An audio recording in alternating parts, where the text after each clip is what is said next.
¿Qué información hay que manejar para invertir en bolsa? Vamos a empezar explicando cómo se interpreta el valor de una acción y cómo se forma. Existen varias acepciones y conceptos del valor de una acción que es preciso conocer antes de realizar una inversión. Por un lado, tenemos el valor nominal, que es el valor inicial o de emisión de una acción. Es el resultado de dividir el capital de una sociedad entre el número de acciones que emite. El valor teórico, contable, en libros o valor de balance es el valor actualizado de una acción en función del propio funcionamiento de una empresa y de su crecimiento. Es el resultado de dividir los recursos propios, que es la suma del capital social y las reservas, entre el número total de acciones. Es decir, que tenemos de manera inicial dos tipos de valores. Por un lado, el valor nominal, que es el que surge de la primera emisión de acciones, y el valor teórico o valor contable, que resulta de dividir el patrimonio por el número total de acciones.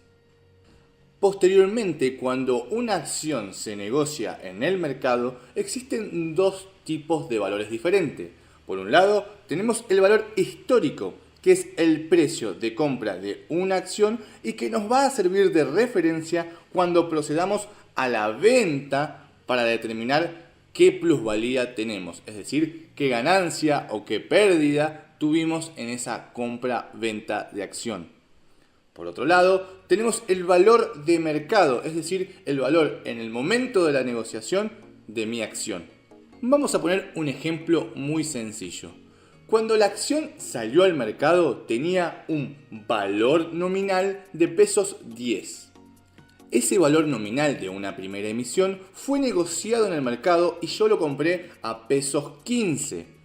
Pasado un tiempo decido vender mi acción. Para poder determinar si tuve una ganancia o una pérdida, tengo que tomar mi valor original de compra, mi valor histórico. En su momento, a la acción la compré a pesos 15, por lo que mi valor histórico es de 15 pesos. En el mercado, la acción hoy se negocia a 20 pesos, es decir, mi valor actual de mercado es de pesos 20, por lo que tuve una ganancia de 5 pesos. A modo de resumen, entonces podemos decir que tuvo un valor nominal de 10 en su primera emisión, lo compré a un valor histórico de 15 pesos y lo vendí a un precio actual de mercado de pesos 20, ganando 5 pesos. El valor contable que no nombré en este ejemplo es el que resulta de dividir el patrimonio por el número total de acciones y generalmente se utiliza como mecanismo de comparación o de análisis. Más adelante vamos a ver cómo utilizar este valor para determinar si el precio que estamos pagando es el correcto. A la hora de negociar las acciones en el mercado bursátil, existen diferentes factores que pueden llegar a alterar el precio de mi renta variable.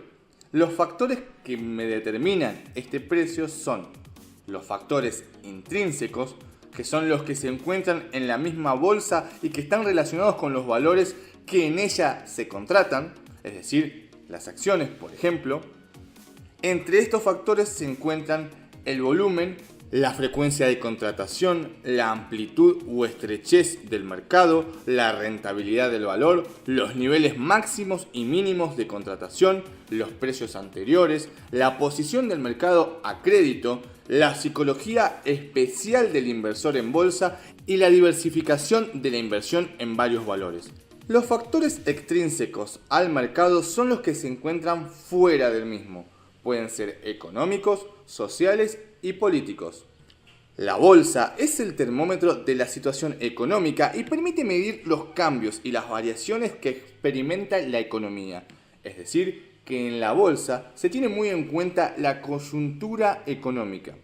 Aunque también hay que tener en cuenta otros factores como por ejemplo la evolución o la política monetaria, el tipo de interés, la inflación, las nuevas legislaciones que pueden llegar a influenciar a las empresas privadas, el contexto externo, es decir, el mercado a nivel mundial, y dentro de esta también se encuentran las tensiones internacionales a nivel político, son algunas de las cuestiones que hay que tener en cuenta a la hora de analizar cualquier mercado bursátil. En otras palabras, entonces podemos decir que el mercado se ve influenciado por dos factores diferentes. Factores internos, como pueden ser los volúmenes negociados y la psicología del inversor, y factores externos, como pueden ser cuestiones económicas, políticas y sociales, tanto nacionales como internacionales. ¿Cuáles son los riesgos de la bolsa? El objetivo de todo inversor es encajar dos principios opuestos: obtener la máxima rentabilidad asumiendo el mínimo riesgo. Y, en general, en los mercados, estos dos factores tienen una relación inversa. Como la renta variable es, en términos generales, el activo en el que más rentabilidad se puede obtener, también es el lugar donde más riesgo se asume. Invertir en bolsa es sinónimo de arriesgar, porque la evolución de la renta variable depende de una serie de factores tanto intrínsecos como extrínsecos cuya emergencia es muy difícil de prever. También es verdad que no todos los valores que cotizan en bolsa son igualmente sensibles al riesgo. Hay compañías defensivas que sufren menos cuando vienen los malos tiempos, pero también suben menos cuando hay expansión bursátil. Y también existen otro tipo de empresas muy ligadas al ciclo económico que suben mucho en periodos de crecimiento, pero caen como plomo cuando decrece el PBI, siendo el PBI el ingreso de un país entero. Por eso, el inversor debe esforzarse por encontrar el equilibrio óptimo entre la rentabilidad que quiere obtener y el riesgo que está dispuesto a asumir. Entonces, podemos decir que el mercado bursátil es muy variable porque depende de factores tanto internos como externos, pero que el riesgo que se genera en este mercado va a depender mucho del tipo de activo que seleccionemos. El riesgo de una inversión está dividido en dos modalidades. El riesgo diversificable, que es el riesgo que puede manejar la propia empresa, es decir, que es interno. Por ejemplo, si una empresa trabaja con varios rubros, el automotor, el inmobiliario, entre otros, puede diversificar su riesgo ya que actúa en diferentes ciclos productivos. Y también está el riesgo no diversificable o externo, que depende mucho de los ciclos económicos y tiende a afectar de diferente forma dependiendo si la empresa está o no dentro de ese ciclo económico. Una medida del riesgo es la volatilidad, que es la variación de la cotización de un valor con respecto a su media o con respecto a la media de mercado.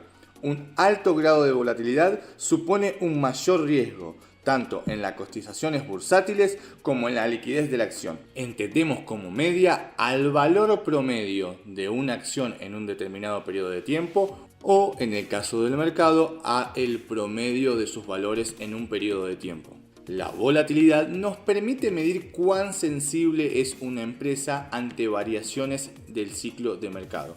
Si la volatilidad es muy alta, la empresa va a sufrir mucho más los cambios del mercado. Es decir, pongamos un ejemplo, si el mercado sube un punto y la empresa tiene mucha volatilidad, en vez de subir un punto el valor de la acción, va a subir 2 o 3.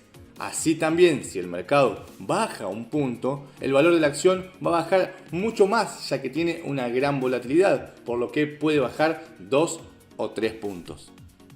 Y una acción que tiene muy poca volatilidad con respecto al mercado, si el mercado sube un punto y la empresa tiene muy baja volatilidad, en vez de subir un punto va a subir medio punto o menos. Y a su vez, si el mercado baja un punto, esta empresa al tener poca volatilidad va a bajar medio punto o menos. Los valores son simplemente a modo de ejemplo, todo va a depender del valor de la volatilidad que tenga cada acción. ¿Cómo calibrar la rentabilidad, la liquidez y el plazo de la inversión en bolsa? La rentabilidad de una inversión en bolsa viene dada por la suma de tres conceptos.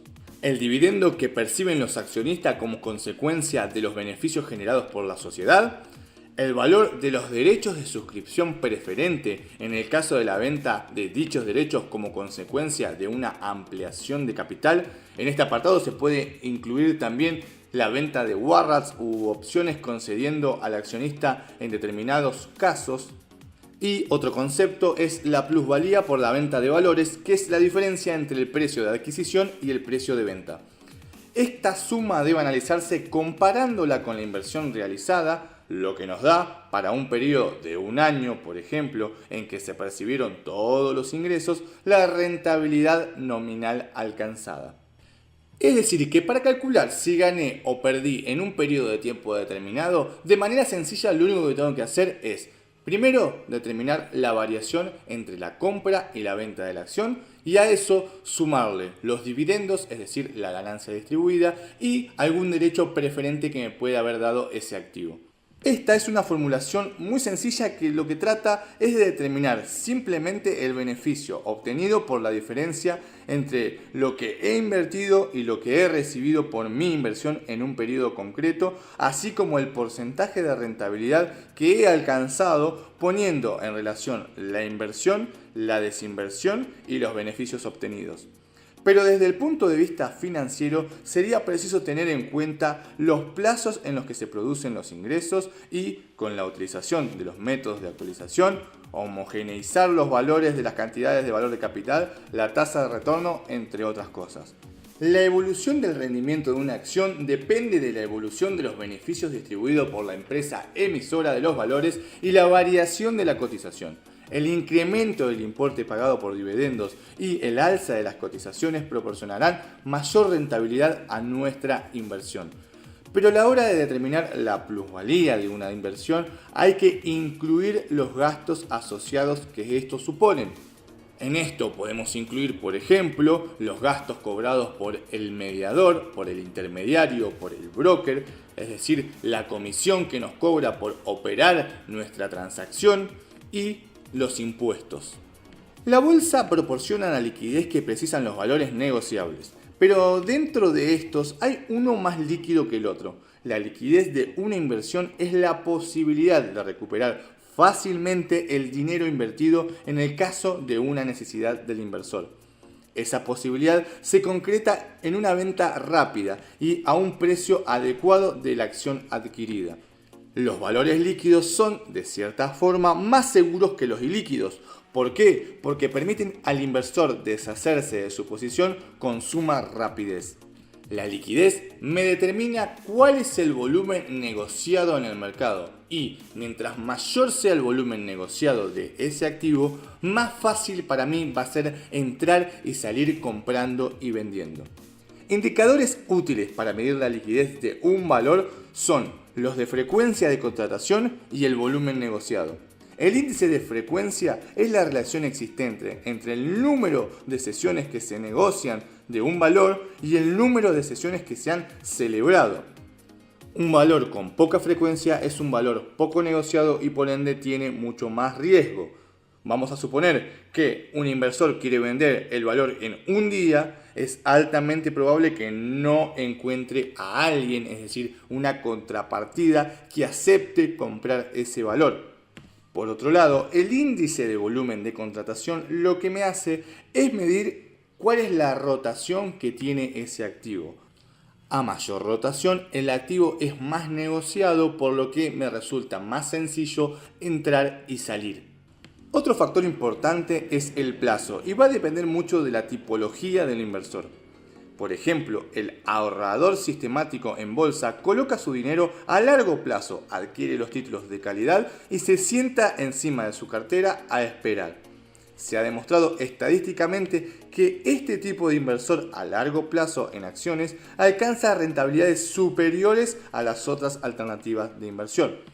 Esto se debe a un concepto estadístico denominado la teoría de los grandes números. Pero hay que tener en cuenta un conjunto de factores muy importantes para esta teoría, en donde tenemos, por ejemplo, que la empresa tiene que ser muy sólida y mantenerse a lo largo del tiempo. Esto generalmente se asocia a lo que se denomina análisis fundamental, que más adelante vamos a tratar. Por otro lado, tenemos al especulador, quien realiza inversiones a muy corto plazo.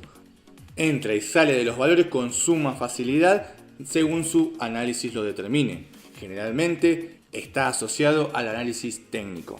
Entre los dos extremos existen inversores que responden al elemento temporal de las inversiones desde diversas alternativas. Hay quienes invierten a corto plazo porque tienen una disponibilidad líquida ociosa durante ese periodo corto de tiempo, quien invierte a medio y largo plazo con el objetivo de alcanzar una rentabilidad mayor que las otras inversiones, o quien invierte en acciones como un proceso de diversificación y por un plazo de tiempo indeterminado.